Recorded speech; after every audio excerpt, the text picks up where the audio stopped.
I know we're not talking about this movie, but do you think Oliver Rose from the War of the Roses was a back to front wiper, and that's why when he got his dick bit by his wife, he immediately was like, I know exactly where to take this.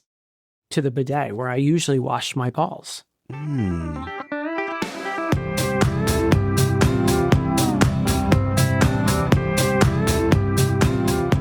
That's how you'll know. That's how you know.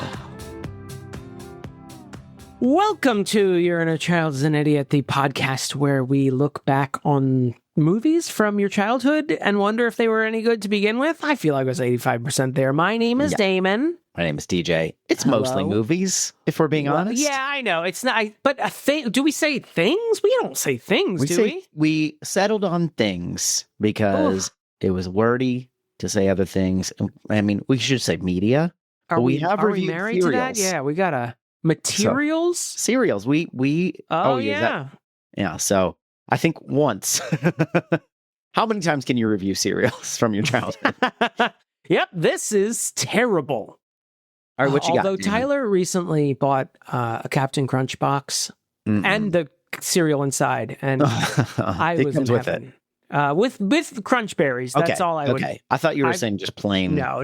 Don't do that. With Crunch Berries. How tore up is your mouth? How much it was blood? a while. I've had time to heal. I've had time to recuperate. Yeah. But it was delightful, and I probably ate 3/5 of that box. I was just cruising through it. I haven't this year, but around this time, we're recording this in spoopy season. If I'm just a little peek behind the curtain, I like Count Chocula. It's interesting, tasty, and I then feel like chocolatey cereals are too far for me. Well, by the time you finish the box, you're kind of like, okay. But it's also like I used to get Cocoa Puffs when I was a kid, and I remembered enjoying. You're cuckoo them. For liking Cocoa Puffs. I'll tell you that much. They were very rare. Maybe once a year, I'd be like, Mom, how about some Cocoa Puffs? Throw those in there, man. And she's like, don't ever talk to me like that again. I'm like, oh, sorry, yeah. I wrote it on the list on the fridge. I'm like, you yell so loud. Wow. What you got? What are we doing? Hi, welcome. We're going to be doing a holiday movie. Yes. Bundle up. I will say this. This movie is based on a book. Okay. Which was written by an author. Okay. Who wrote another book that was adapted into a separate movie. Okay. That's the only thing that is actual information before. that you gave me. Is this a Tolkien situation? No. Okay. We're not reading Gawain and the Green Knight as like, translated by J.R.R. Tolkien. What else is left? We're doing Tolkien's translation of Beowulf. Everyone's favorite. Everyone remembers growing up reading that specific translation. No, this is Give me something else. This is a children's book. Okay.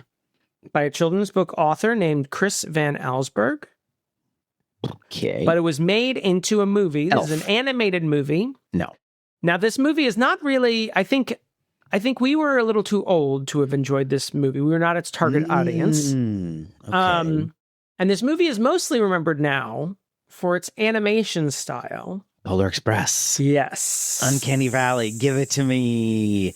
This is why you thought I was going to do it, because this definitely was originally on one of my options. Was this your fourth option, like I suspected? On the last episode, for those listening, check back to the end of the... Oh, okay. This was before I narrowed it down to those four. I was having trouble. It was a time, but it was a time for me and Tyler 20 minutes ago on the couch when we were like, Christmas movies, and just looked it up on our phones. I have never seen this. I equally, if not more so, have not seen this either. We really were too old. We really were. And I think I am appreciative that everyone has either come around or at least started vocalizing. Because at the time I was like, guys, we are not ready for people animation and computers. Don't do this. You got to make them just cartoony enough. And the mouth is very challenging. That's a very challenging part. You know what I learned recently from an animator is like, you do not have any muscles that control this part of your lips. The little middle part? Yeah. The philtrum? Right there. Mhm. You do not have any muscles. So it's the last thing to come up when you're moving your mouth around. But a lot of early animation, that's the first thing they wanted to animate. And it makes it look really weird and jarring. Now I'm going to be trying to move the middle part of my Now lip. you're going to be talking this whole time and thinking about it. Mm-hmm. Never think about talking, just talk. That's the white man's credo for podcasting. Was this the beginning? Yes, I have not. I'm sorry. What's that? I was just going to say, was this the beginning of the end for Tom Hanks's like streak of success? Not success, but good things. I'm trying to think. No, I think he continued having good things for a little bit longer. I think this is the beginning of the end for Robert Zemeckis, who directed this. This is when he becomes obsessed. Huh? Was this 2004? No, I think it's earlier. I feel like it's late 90s. Oh, okay. Let's see. Movie. Oh, you're wrong. And by you're wrong, I mean I'm wrong. 2004. Absolutely. You wanted to be right so much. I know that I just changed it. Let me just log into Wikipedia real quick. It is not 2004. This was officially released in 1968. Sorry, Deej. Sorry. So you said Zemeckis became obsessed with. That's where you were going. Yeah, he became, really into computer animation and specifically like human animation, like realistic human animation. Yeah. This gave us. Speaking of Beowulf, he made Beowulf adaptation a few years after this, and that one was uncomfortable. And then he made another Christmas movie, A Christmas Carol, with Jim Carrey. Oh, that's right. As everyone in A Christmas Carol. You don't need to do that with animation. We could just have you don't need to do it. We've got plenty of Christmas carols. And let's be honest, we have it's plenty all of human Jim Carrey characters. I don't know. This was on somewhere, and I'm trying to place this in my memory, like what was going on. If it was like at a party, if I'm just like at a hotel during this time of year or something. You were at a party where someone was playing Polar Express. Well, maybe like I'm trying to remember what it was, like a thing where people weren't actually watching it, but it was on. You know what I mean? Right. Yes. In the background. Yes. And I remember I kept turning around, seeing it. Maybe like it was a party, like a family party, and there were like kids in the other room watching it or something. But I remember I kept catching glimpses of it and being like, this is even more off-putting than I remember. Because I remember when that came out being like, no, I don't want to, no. And then never changing from that. And now I'm kind of excited to watch. I want to see what happens. I'm kind of, one thing I'm curious of, I remember the book, because the book did come out in the prime of sitting crisscross applesauce at the library and having the librarian read a book to you. This was like, I lumped it together. And in fact, before we recorded, I wanted to check or so. that. Huh? Nothing.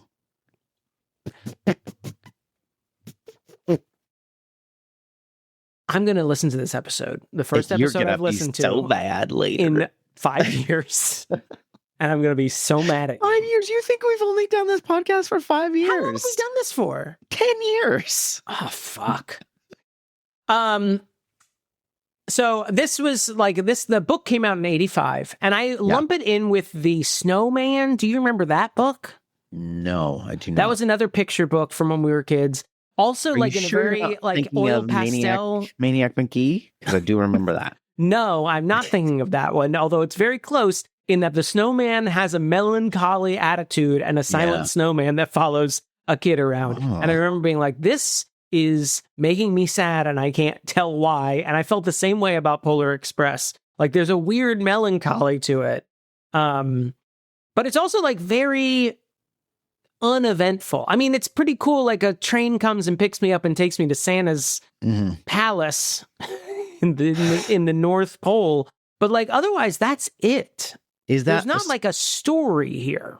Is there not like a reason why you get to go? Is it like a Charlie in the Chocolate Factory, like you win something? I feel like it's the book is more of a mood board than a narrative. It's like, look at these beautifully drawn oil past. I don't know if it's like oil pastels or like colored pencils. They're really nice, and there's like a softness to the art in the original book, but it's more of a vibe than anything. And I'm curious how much this has to be inflated to make this into a full-length movie. Grinch, How the Grinch Stole Christmas style. That's what I'm afraid of. Yeah. They're just going to have to... What I'm saying is, will there be a Whoville key party in this movie as well? Just like there was added into How the Grinch Stole Christmas for some reason. Only hope. At least in the DVD extras. Blah. There was... I remember the...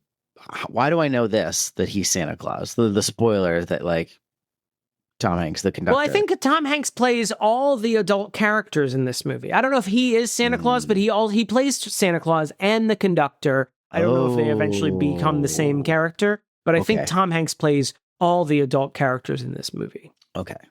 So it's not like when at my family party, when not Santa Claus sure looks like my uncle.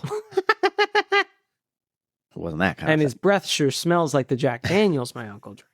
Now, hey, we don't. Let me just to make wild attacks. accusations. Attacks on a man I've never met. It was my other uncle.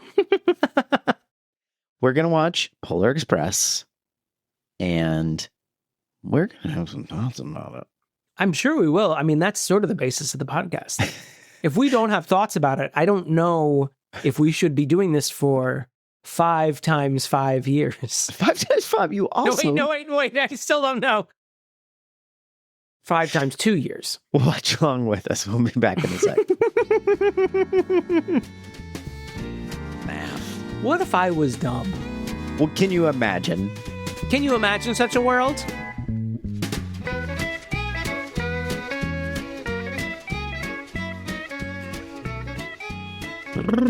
It's cold. It's Now, winter time. you know what they say? What? It doesn't matter when the train arrives, but how you get upon it. Okay. Is that from Polar Express? Did they say that? No, but they said something just as nonsensical. But it doesn't matter how the URL arrives, but that you have typed it into your address bar. You know, Most importantly, though, that the URL is patreon.com/YourInnerChildIsAnIdiot. it'll warm you up like a scalding hot cup of cocoa. And you don't even need a ticket. But if you did need a ticket, the ticket would magically appear in your pocket. But if you lost that ticket, you might be thrown off the train, and there's not an easy way to get back to your seat. And then someone else might get your ticket, even though that's also still a magical ticket. You know what? This isn't the place for this discussion. Patreon.com/YourInnerChildIsAnIdiot. Join us. Won't you? Choo choo! It's time to get on board the Polar Express, dames. Yes.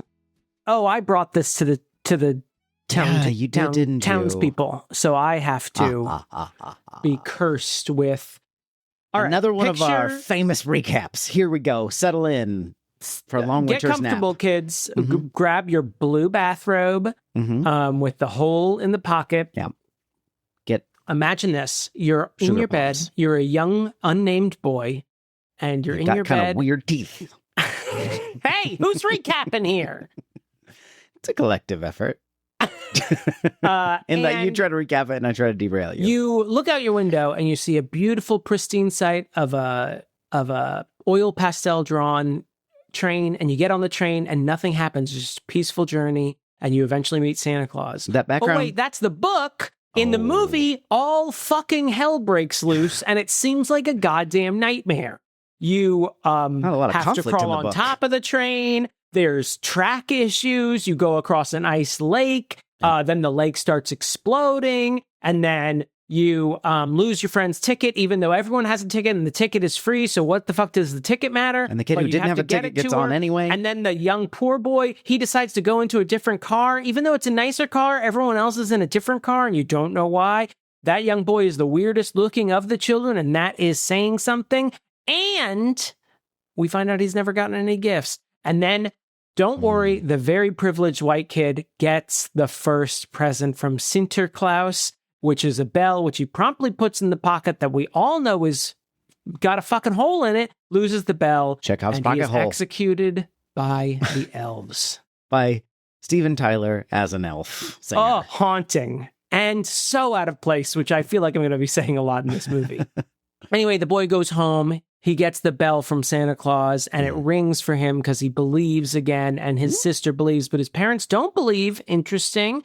And then all his friends and his sister eventually over the years stop hearing the bell, but he never stops hearing the bell because he knows, mostly because he saw Santa himself, which I feel like is an affront to God because it undercuts faith. If you need and we all know, DJ, if I've told you once, I've told you 1,000 times, faith without works is worthless. You're constantly saying that, and I keep being like, is that from something? And you're like, yes.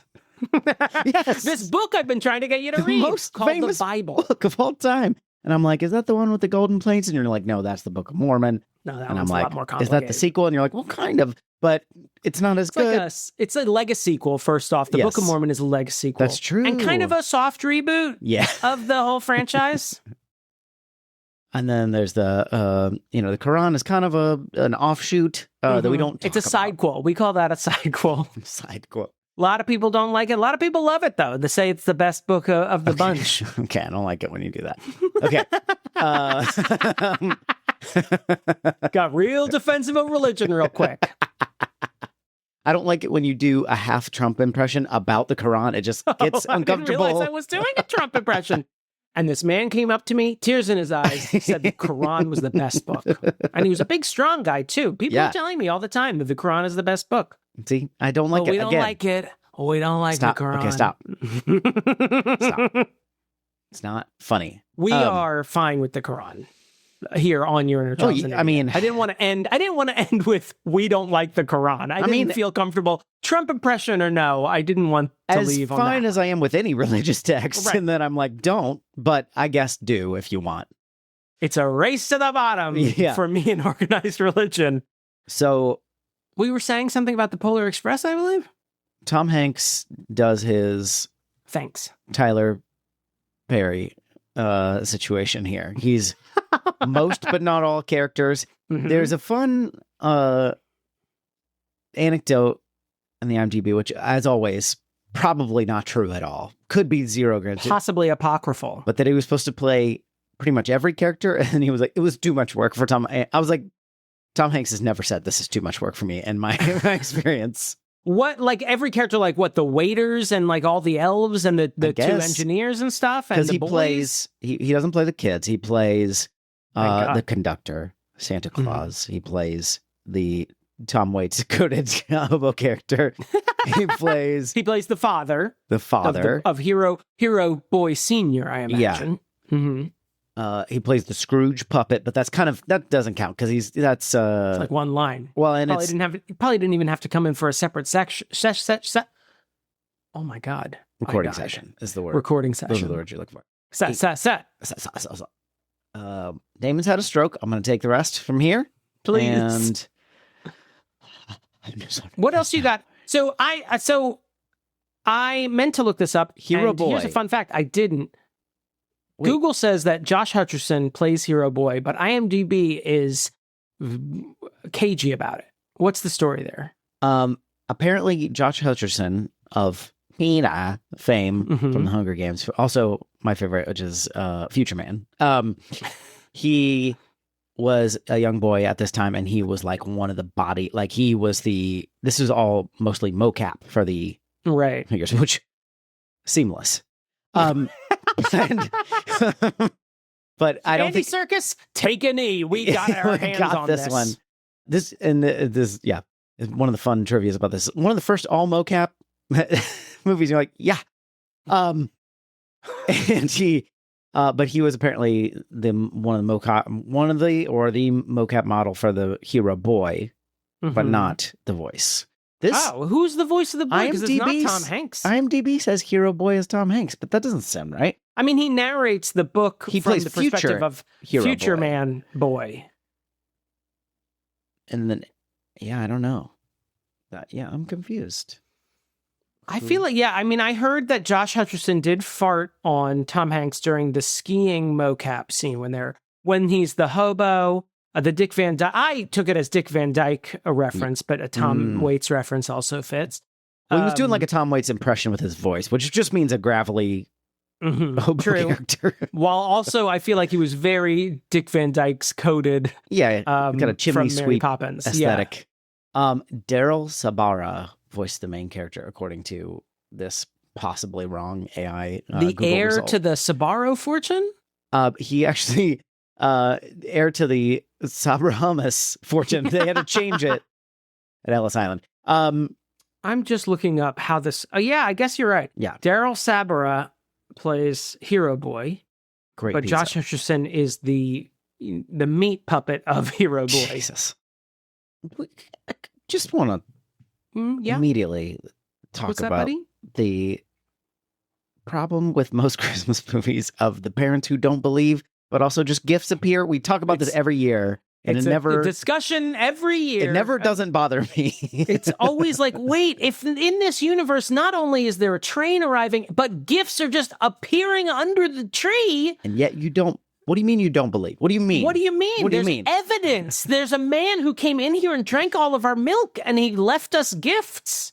He's Turkish, I believe, historically.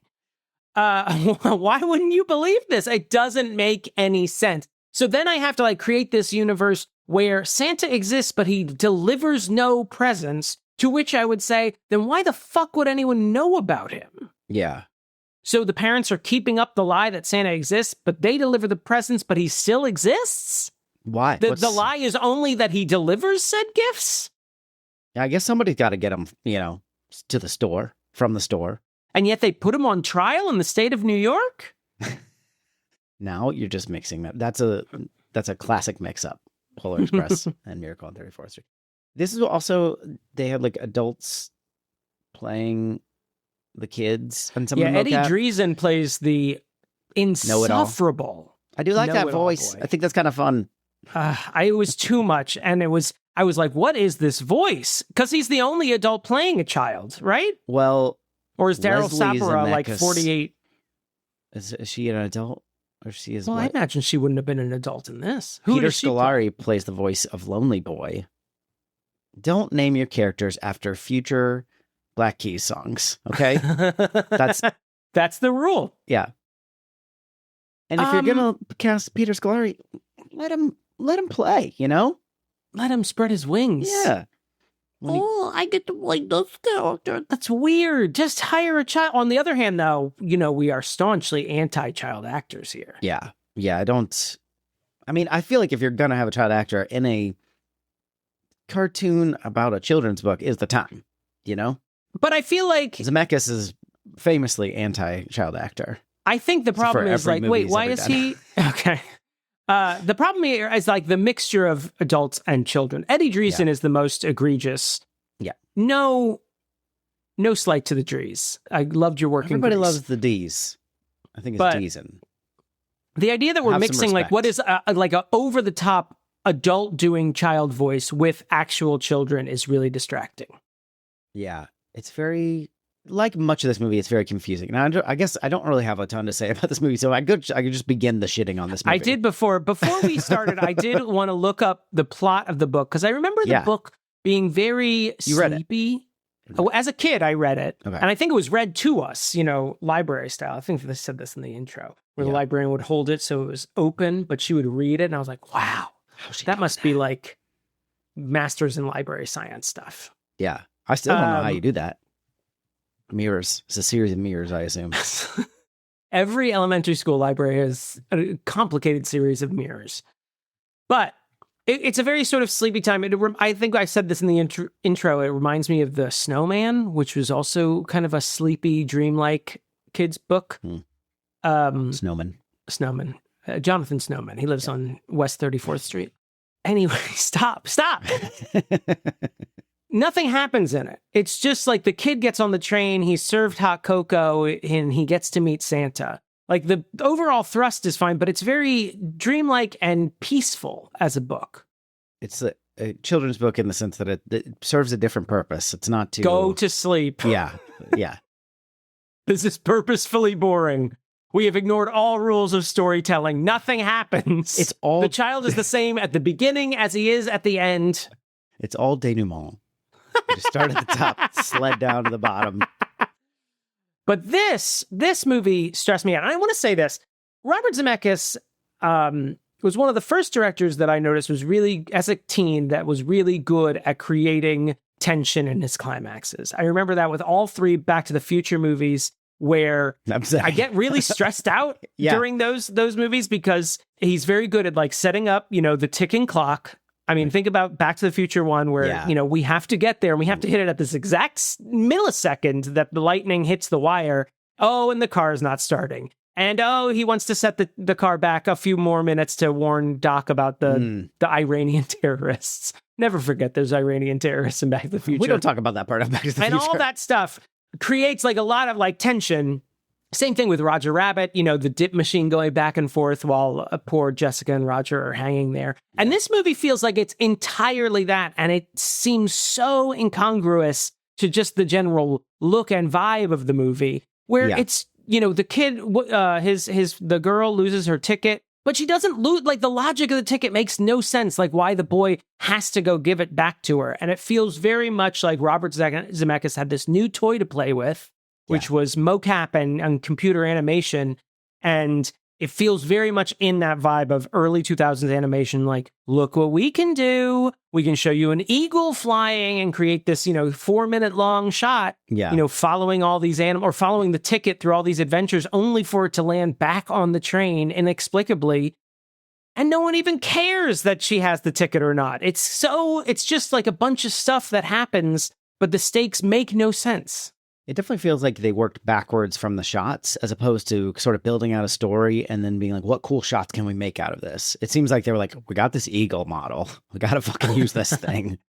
It's like Greg spent all week on it. We got this in the back. They worked really hard on it. We mocapped an actual eagle and we need to use it. But yeah, it's all just chaos. And it's very confusing. I could see where maybe if you were sort of enraptured by this whole thought, like as a kid, maybe you're just along for the ride. But to me, it feels like I don't want to be on this. This seems very unpleasant, this whole thing. Yeah, I don't want to go to the North Pole in this fucking train. It seems like a death trap. They're just slinging scalding hot cocoa while exact clones of each other sing to me. Very upsetting. Yeah. And the song is good though. Hot. That was a fine song. Although the songs were so intermittent in this movie that I kept getting startled when they would start.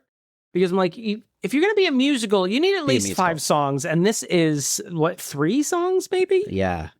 They got one the of which is sung by an elf, Steven Tyler, and really bothered me.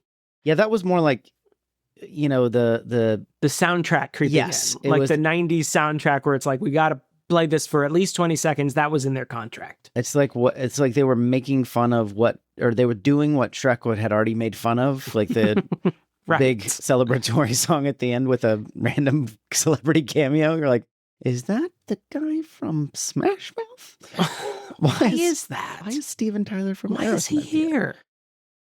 I got really stressed out by the ticket thing, mostly, but not stressed out in a way that I enjoyed, because stakes had not been set up and the tickets are magical. There's no reason to have to. She just went with the conductor to the other car. If anyone's going to get her in trouble for not having her ticket, she's with that guy. Why do you need to get her ticket to her? It doesn't make any sense.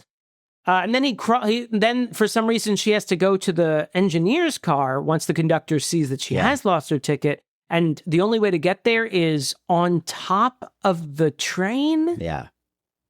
It felt like Tyler said it felt like they made it as a video game and then decided late, like, what if we just made it a movie instead?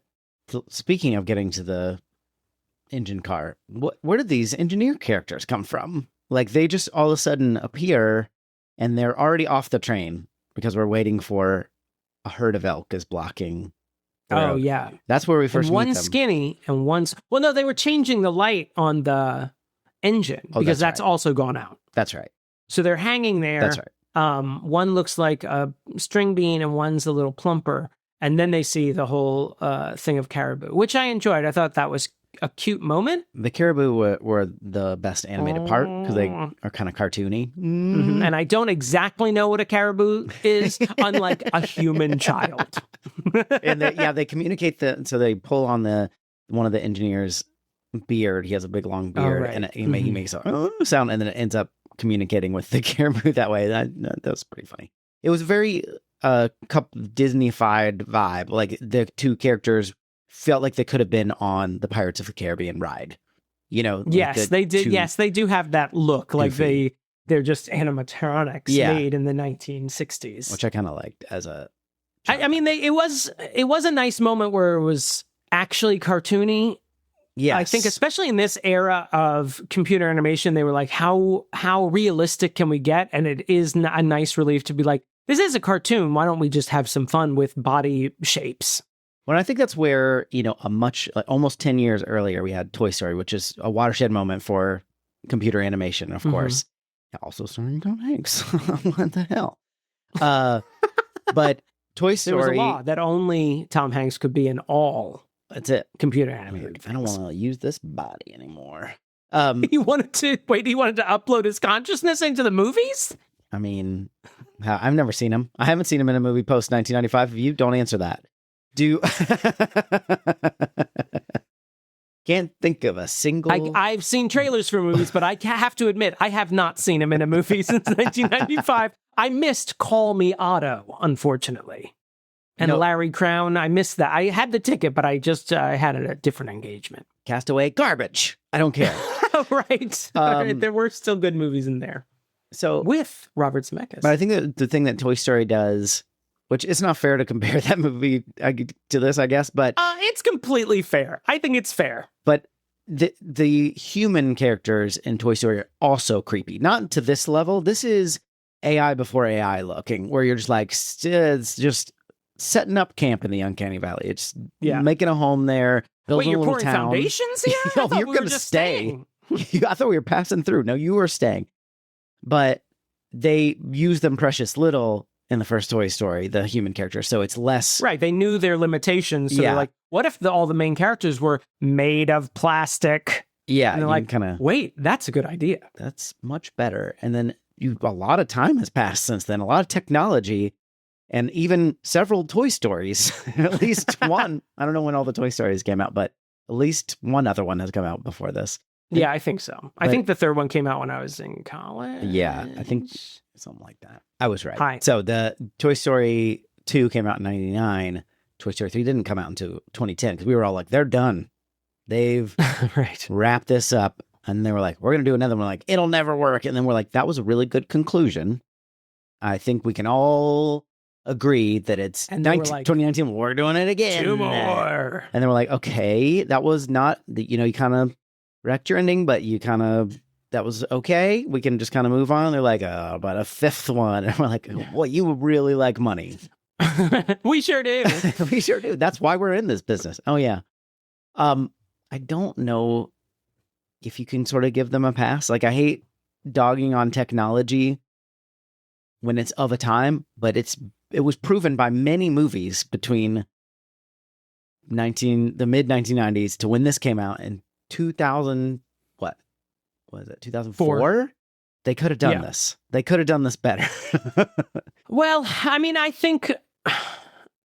it is the beginning of Robert Zemeckis' obsession with, hey, girl. She's mad at me because I locked her in here. He is obsessed with doing mocap after this for at least a few more movies. Yeah. And I think the technology is not there. And I remember seeing it at the time and being like, I don't like that. Yeah. Well, they did. All their clothes look like everyone's wearing like craft singles. You know what I mean? Like it's just sort of drapes, but it doesn't drape like clothing. It drapes like something that's like an inch thick. Yeah. It's like they're all wearing wet cardboard as clothing. It's not good. And their mouths. The mouths are really where it's at, where the problem is. There were a few like statues that went viral in the mid 2000s, like that Lucille Ball statue. And it was always the problem with the teeth because someone was like, what if we just make all the teeth individual? And it's like, do not do that. Don't do that. It looks weird. It looks fake. And so they would do that, and everyone's like, I don't like this thing. And then they're like, oh, what if the teeth were just sort of like that? And like, much better. It's not as realistic, but it ends up seeming more realistic. Right, because you don't look at your teeth and you're like, there's not a huge gap between my teeth. I'm not David Letterman. Well, not yours, but mine.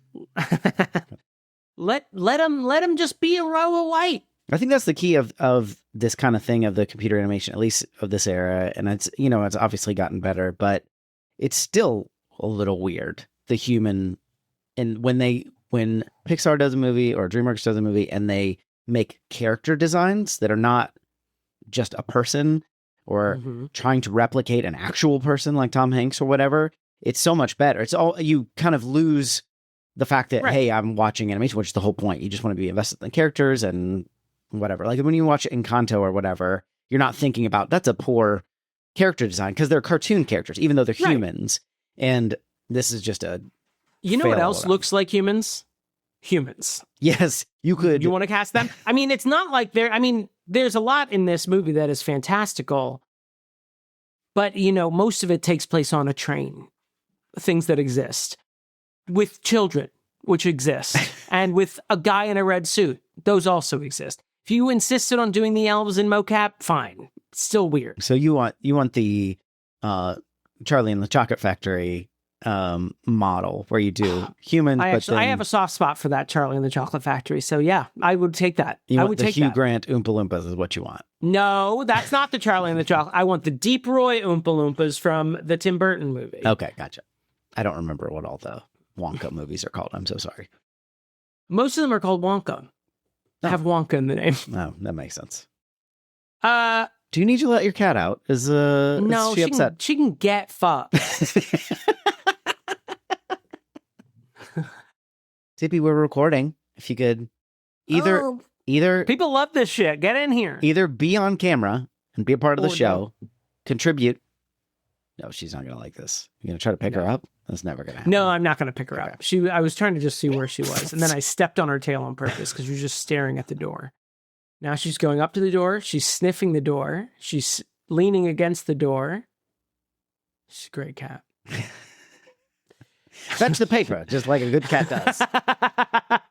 It really is the face. What else can I complain about? The boy, the poor boy. Oh, yeah. Obviously poor. Yeah. I did get a little bit of hot eyes when he, just like Hero Boy, didn't want to get on the train, and the train starts moving, although much faster than for the Hero Boy, I will say. Like, they were ready to leave that boy behind. Yeah. He's got shorter legs. And Hero Boy does stop the train by pulling the what have you. Mm-hmm. And the boy gets on the train and then immediately goes into a separate car. I've already complained about it, but I still never got an explanation of why he was in a separate car. I guess it's his choice. He didn't have to go anywhere he didn't want to. It seemed like anybody was stopping him. Yeah. But then, like, the girl goes out to hang out with him, and then Hero Boy goes out, and they all sing a song about presents and how Christmas time's in town, or whatever. Tippi, don't look at me. It was a beautiful rendition. And the boy's like, I've never had Christmas. Santa never comes to my family. And then the girl's like, Christmas is great. Yeah. I get many gifts. But anyway, for me, it's like, hey, girl, it's good. Read the room. For me, it's good. And who cares? Santa's great because, and then again, I have to reiterate, in this universe where Santa visits people's houses, he just skips over this boy. Why isn't he going to the poor boy's house? I think his parents are stealing the presents. I want someone to address this in a Santa movie. It's been too long. It just makes me mad. And I've hated it since I was a kid. It's time to put your money where your mouth is and to write that great Druford Comic Christmas movie. Finally. Yeah, I don't understand. And did you think, and maybe, have you seen this? I can't remember if you had seen this before. No, I had never seen this before. Did you think? Hey, money, I never see it again. I'd give you $5 on that. Yeah, I'm not intentionally, for sure. Unless you're trapped in a room. Wait a minute. Yeah. I recognize that Warner Brothers logo with the icicles on it. If it's between watching this and watching, I don't know, a bloodletting sacrifice, sure. Let's hear them out. Let's hear the cult. Let's hear them out. Who's getting sacrificed, for example? To whom? To whom? I don't understand So at the end, it seems like a very obvious hero turn that we're going to get from Hero Boy. And maybe I just misunderstood what happened at the end, where he gets a wish, and is the wish for the other boy to get a present? Because I was already knew the boy was getting a present. No, the poor boy. Yeah, we already knew. Remember that? Yeah. That's why we got stuck in the factory. That's right. Because he already... The factory level, World 8, when we were in the factory. Right. You're fighting the Kangs. It's because what was the wish? He like, or not wish, but he like whispers something to Santa. I appreciate you reaching out. Is this a lost in translation moment where it's like, it's just too perfect for you to know? Don't ruin it. Don't ruin it. You are reminding me that this even happened. I didn't, my brain had stopped creating memories about this movie about 2/3 of the way through. Well, it seemed like, because we're kind of setting up our hero boy as the hero, right? Like he does something, he stops the train to let the boy on, he recovers the ticket, which was dumb, but you can see his heart was in the right place. Right. He's like trying to kind of help. Kid. I don't know, like, what is the conflict here? They have to keep manufacturing. The conflict is he doesn't believe. Yeah. Even though he's on a train on the way to the North Pole. What does he think is happening? What's the and then, like, when he's watching all these elves and, Santa come out of the door. Yes, he can't see Santa, but he can see that there's a figure. He's just slightly obscured. Yeah. And then he sees this sleigh bell. And throughout the movie, I didn't realize until the end, but throughout the movie, people were like, you can never, I love the sound of jingle bells. And he's like, I don't know. I don't hear anything. And then in this scene, he gets a sleigh bell that fell off the bridle of one of the reindeer, and he can't hear it. And I'm like, what is this now? Why is this the conflict? I don't understand how he couldn't believe. You've taken all elements of faith out of this and just given him hard evidence and placed his ass in the middle of the North Pole in Santa's workshop. Yeah. Where the cult of personality is completely in full motion. And he's still like, I just don't believe, unless I say it quietly to myself, and then all of a sudden I believe instantaneously. Yeah, it's kind of, I mean, if it's well done, you can kind of blah, blah, blah your way through it. But if it's not, it just makes you go, no, like, this doesn't make sense. I live in a world where that doesn't happen, and therefore I don't have evidence. So all this is fantastical. So if all this happened, I'd be an idiot not to believe, right? Like, and I guess that's the argument of every Christian Channel movie, but is that it's all right for you, DJ. So we all agree that Santa existed at one point. Right. So if he said all these things, he'd either have to be a liar or crazy. It's like, get out of here, C.S. Lewis, but for Santa. This is all true. We're all supposing that. No. One, if the Old Testament, Jesus train came. If the Old Testament is true, which we all believe, then therefore, no, wait, whoa, slow down. God created heaven and earth. Therefore, Santa is living at the North Pole. We all agree that an eye is complicated, correct? So obviously, science can't explain it, and thus God did it. Thank you. This concludes my TED Talk about 44 minutes early. Actually, I'd like to introduce this scientist. I don't want to talk to no scientist. ICP, what in the world are you doing here? What I'm saying is all Christian fundamentalists are insane clown posse. That's what I'm saying. It's pretty accurate. You know what? If I could sum up every year since 2016, it would be, I don't want to talk to no scientists. Y'all motherfuckers lying and getting me pissed. Uh-huh. Yeah. I didn't Shaggy think... Too Dope was prescient of our current situation. You know what? Too Dope, J, 2028.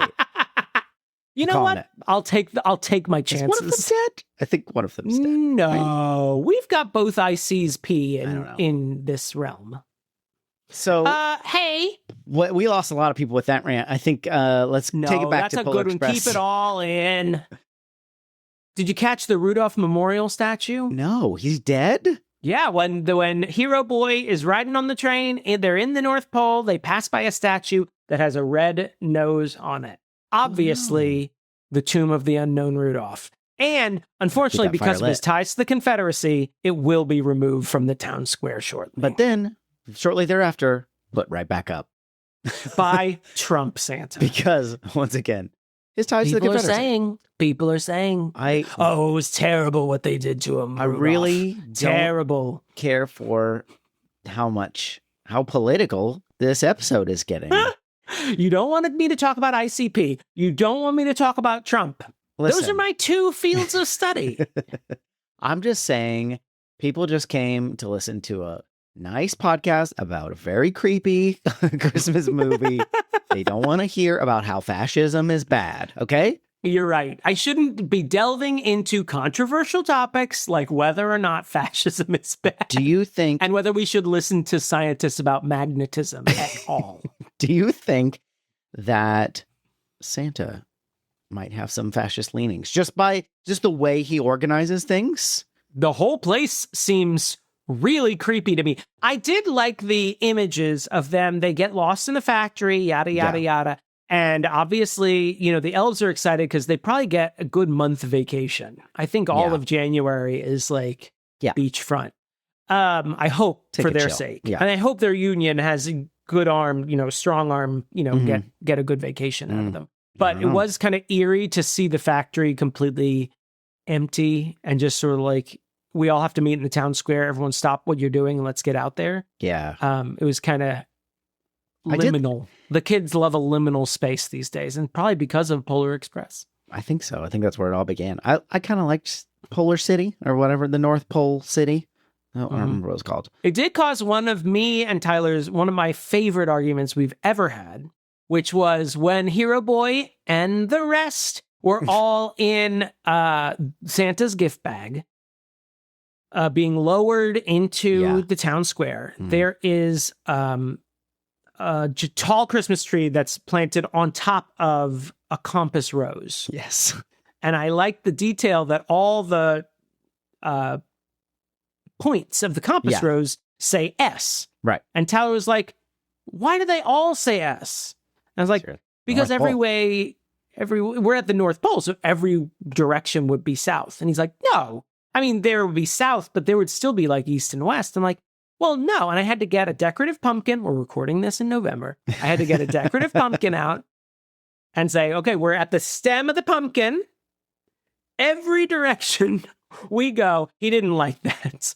He got up and sort of paced around the couch. It is a weird concept.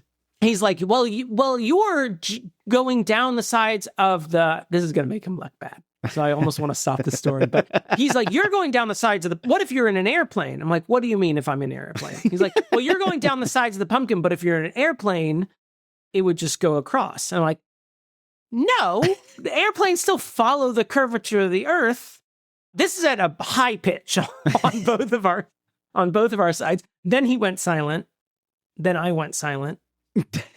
And then he hit play on the movie again. He's just like, fuck you. That's why. But yeah, if here's the globe. Yes. But now if you're preaching to the choir. But if you did, and here's the North Pole, right? Yes, thanks. So if you did go, like, say you got the Virgin airship, and you did go like that, would that be east? I don't know. Do east and west exist in space? I don't know. This is where I start to lose it a little bit. I don't know. East and west, I don't think. East and west are directions on Earth, the globe. On a globe. Yeah. I mean, I guess you could be on the surface of Jupiter somehow and go east. Oof. But how would I know what east is? Yeah. I guess the sun would still rise. Would I just declare the side of Jupiter that it rises on the east? Would that still be the east? Don't forget the boys go to Jupiter to get more stupider. So we would never be able to figure this out. That's true. And we would not have the knowledge to even know that we needed to go to college. Yeah. Where do the girls go again? College, I can't remember to get more knowledge. Oh. So the choices are college and Jupiter? Seems like, I mean, this is why I'll never learn. I'd go to Jupiter. That sounds fun. It doesn't sound that fun. That storm, it's been raging for thousands of years. It looks like an eye. Okay. Okay. When... What the fuck are we talking about again? Poor boy. Yes. Sad boy. Lonely boy. Lonely boy. Lonely boy. That's as much as we can sing of that Black Keys song. When he runs It's the most egregious mocap running. It looks. You mean when he's running alongside the train? Yes. I thought he was injured. I thought, is this? That's how does he have and is there something wrong with his leg? The cheetah's going to get him because he's clearly the injured one at the back of the back. It looks like... Leave him, he's already dead! What's the rotoscope they use in the bad Lord of the Rings movie? Rotoscope? Yeah. That's what it looks like. It looks like the Aragorn fell down or whatever. Yeah. They're like, just keep drawing. We don't have time to correct everyone falling. I mean, we could just draw him not falling. Fuck it, says Ralph Bakshi. I want to give another kudo. Can you have one kudo? Just the singular kudo. To whom? To this movie, because I think the most accurate thing in this entire movie is that I would bet dollars to donuts that you have as well always wanted to ride in a pneumatic tube. Since day one. Absolutely right. It's since my first trip to the bank with Mother, I have wanted to be in that pneumatic tube. I'm sad that they don't do that. Well, I have no reason to go to the bank anymore. I'm not getting paper cash or delivering a check. I can do that all in the app. So there's the pneumatic tube is one of those lost technologies. Yeah. That Gen Z and Gen Alpha, I'm sorry you never got to experience the pneumatic tube. Just watching that thing. Episode of The Simpsons when we found out there's like a pneumatic tube like system in the power plant where they deliver interoffice memos, and it just dumps out in the back of the plant, and there's beavers back there stacking them into a dam.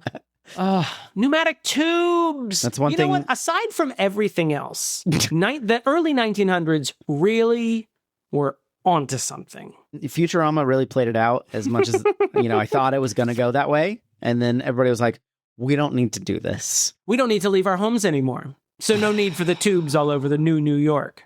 It's really a shame. It's a real shame. A damn shame. What else do I want to say about this? Okay. I did write this note, and I can't remember the actual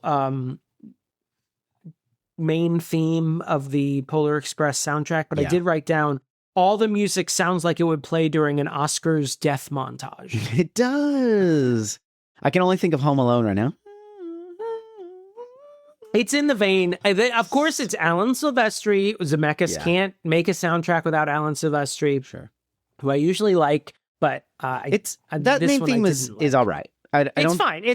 I mostly thought, oh no, I didn't know he died this year. Yeah. Oh, that's just a screenwriter. Who cares? On to the next one. Give me movie stars. Cinematographer, get the fuck out of here. Who cares? Producer, what does that even mean? Yeah, I think you touched on this before. It's the same with leaning into being a cartoon character. It's like, lean into either be a musical or don't. Don't do this. Don't give me half-ass songs every once in a while. Let's do this. Let's fucking do this. Are we going to do this? Or not? I sent you this GIF while I was watching, but all the songs reminded me of one of my favorite 30 Rock quotes, which was Jack Donaghy complimenting Jenna singing a song, and he says, "You really brought the songwriting robot's lyrics to life." That's what I thought about it. Like, all Christmas is around the corner, or whatever the fuck that song is. Yeah. Christmas time in town, or whatever they sang. Garbage. I think I just had this revelation because this feels very much like where we're at now with AI songwriting and stuff. And even though it's like starting to creep in, there's like as of November, there's an AI country song on the top of the country charts, which poignant. But does that mean I bet I won't be able to tell the difference with a country song? Right. It's like, find something to be aggrieved about that's very minor. It's almost as if people don't drive the trucks like they used to.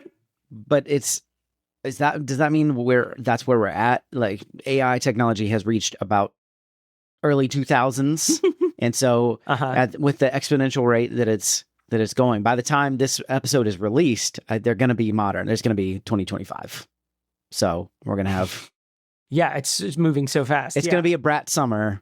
AI they're going to be right behind us. us. Jeans, period, and it's moving soon to its re-release of wide leg. It's got jeans. low-rise jeans, but the first time right now, by the time this episode comes out, it'll be the semi-ironic and then not so ironic revival of it. Wait, are we doing Low Rise again? I've heard tell. I haven't seen it. But I try to avert my eyes anyway. My Rise isn't ready for Low. I just got into the High Rise. It's the wrong part of the butt to be showing. I don't want to see the crack, you know? Yeah. Especially when you find out that some people are wiping back to front. Back to what? Back to front, Deej. Here's the thing. There are people who wipe front to back, and there are people who wipe back to front, and none of them know the others exist. Wow. Wait. Everyone thinks the way they wipe their ass crack is correct, and that everyone does it that way. So when I, just like you, when I found out that there was a not insignificant percentage of these human beings we call human beings who wipe their ass crack back to front. Okay. Which, listen. some of us have internal genitalia. Do not be wiping back to front. Yeah, that is You're a gonna recipe. get an infection. Yeah. I think it doesn't probably matter as much for the dudes. It's maybe like potential for stinky balls. Yeah, for a ball problem. But you got your partner down there, and they're like, "What's going on down here?" But if you're something doesn't sit right.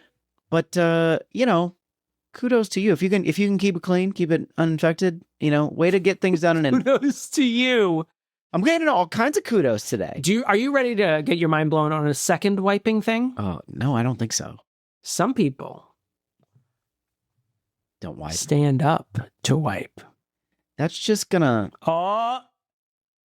Yeah, clench your butt together. You got to do the lean. So the one thing I will argue, listen, this is not a principled stance, but I'm not a bidet user. But I also think they're right.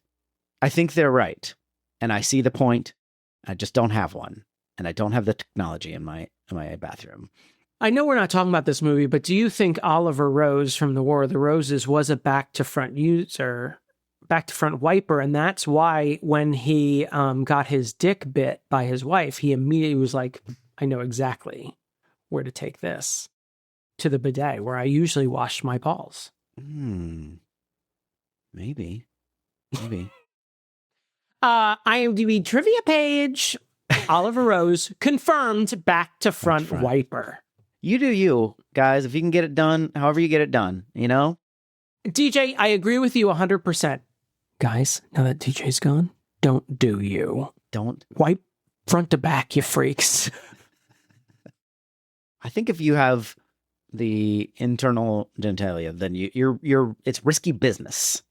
Risky business. I think that we have maybe exhausted a lot of soft tissue. Do not do. I think we maybe are done talking about Polar Express, and maybe it's time to go to the verdict. What do you think? I'm talking about the Poo Poo Express. Let's take this verdict. Don't put your hands so close to the camera. You're going to get out of... Okay. We're going from the front of the episode to the back.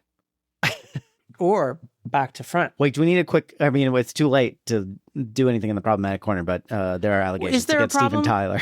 And fuck, yeah. The elf.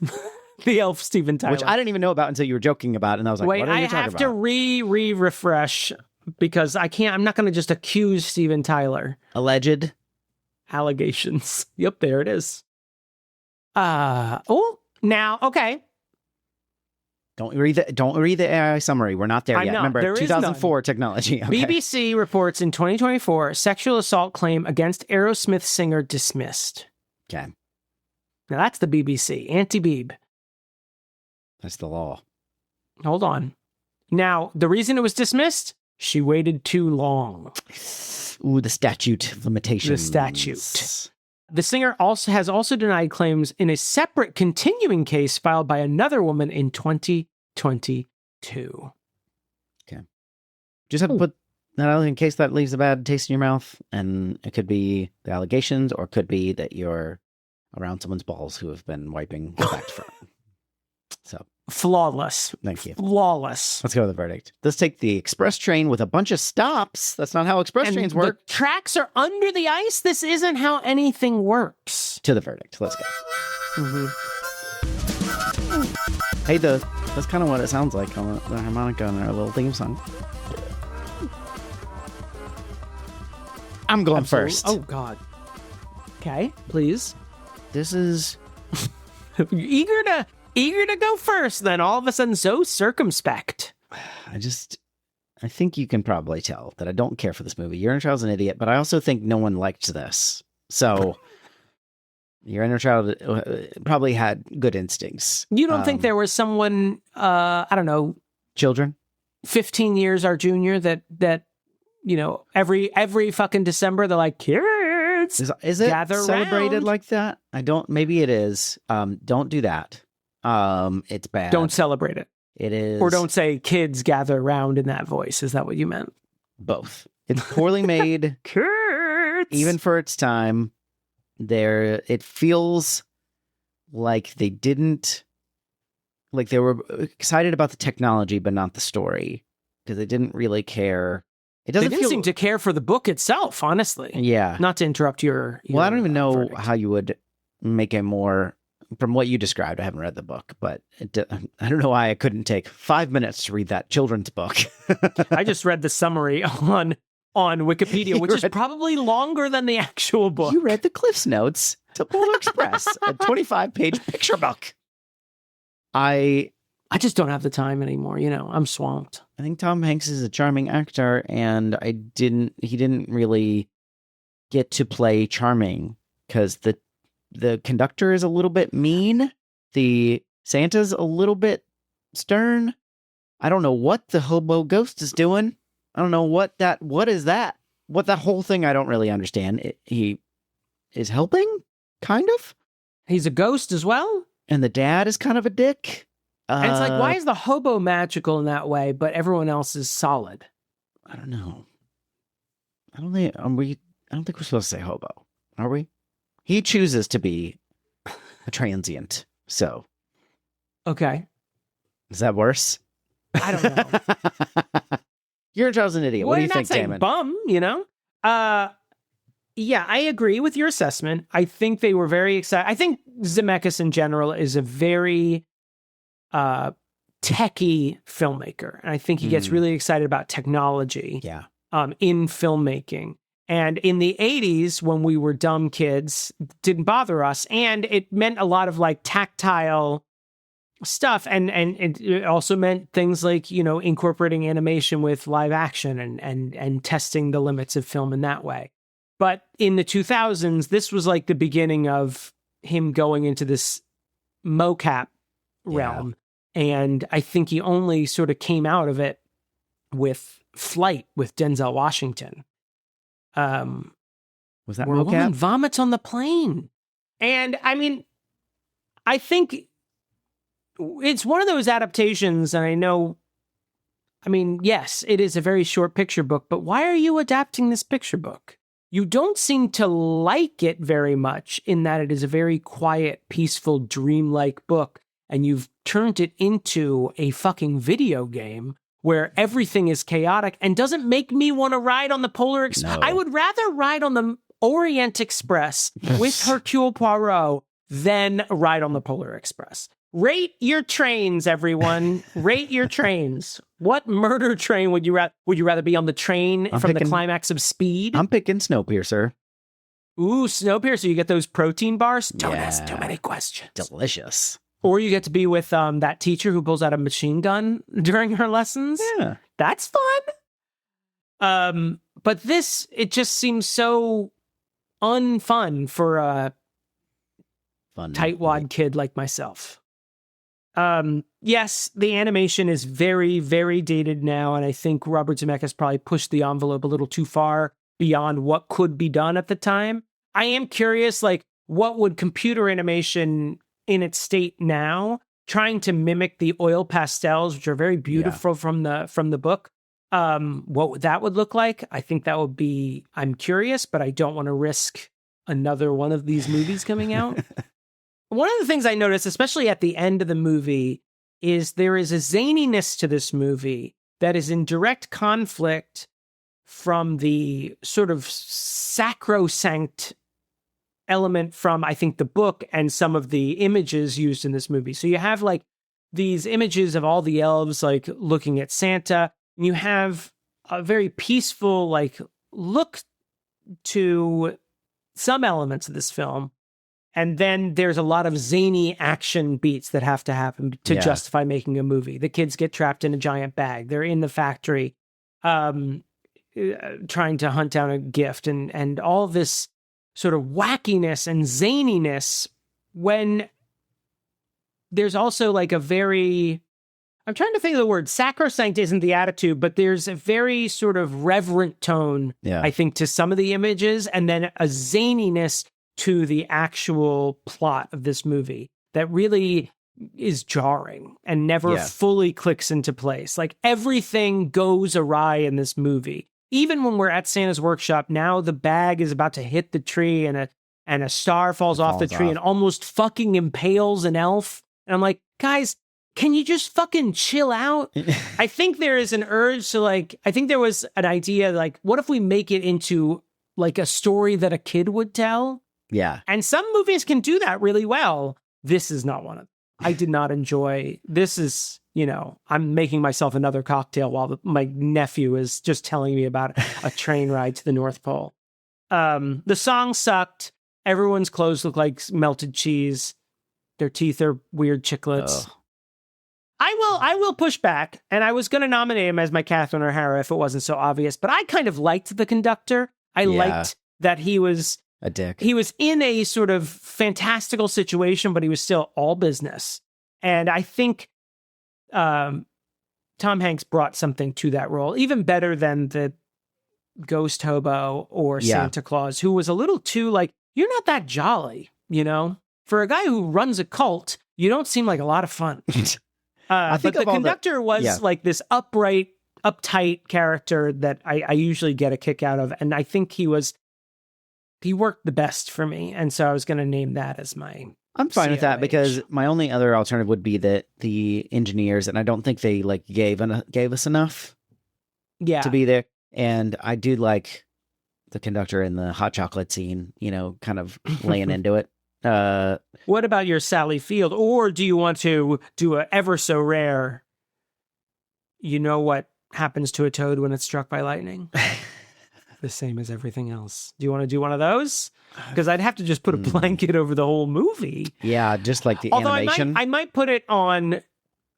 Well, I might put it on them walking across the top of the thing. Or actually, I would put it on the whole fucking ticket sequence. Ticket flying out the window, flying alongside the train, then flying back in the train to get stuck in a vent. Do you think originally it just got stuck in the vent and Robert Zemeckis is like, no, more. Let's do a whole thing about it. I'm going to do that. I'm going to nominate a Rare Storm. Yeah, a Halle Berry Memorial. Yeah. Terrible Scene Award to the Golden Ticket. I think that's fine because I don't have a better alternative. But yeah, in conclusion, your inner child is an idiot. Politics. I'm so glad you said something. They love us up in the North Pole. They absolutely love us. We're bringing jobs back to the North Pole. Please. I don't. First of all, it's bad. And first of all, it's tired. Oh. First of all. You're right. I keep saying first of all. First of all. You're no Seth Meyers, who, by the way, doesn't have a very good impersonation. What do you think, everybody, about the movie? Or anything else? Or wiping back to the front? What else did we talk about? Steven Tyler's allegations? Fun stuff like that. Shaggy Too Dope? Yeah, what do you think What's the other one's name? What do you think about it ICP? Is J, but Violent J. What is Violent J and Shaggy Too Dope? Who's your preferred clown of Posse fame? And what is your preferred train from cinema? Those are my challenges to you. Please reach out. You're in a child's an idiot at gmail.com. Oh, right. We actually do have a way for you to reach out. You can text us or leave us a voicemail, 615-576-0525. And we want to thank our patrons for supporting the show. Of course. Damon's going to read them in his best Eddie Deason. Lindsay Halik. Hold on. I haven't gotten the tab open yet. Captain Jean-Luc Picard. T. Smith. The supreme ruler of this podcast. Beth Surmont. Shit on the Cartouche. The Zesty. Zachary Hartley. Lindsay Nell. Little Miss Chicken Nugget. It had the cadence of a joke. Started as Purd, it went back to Eddie's reason. Charactered. Tommy Boy is Damon's favorite movie. Caroline Amberson. His Honor the Mayor.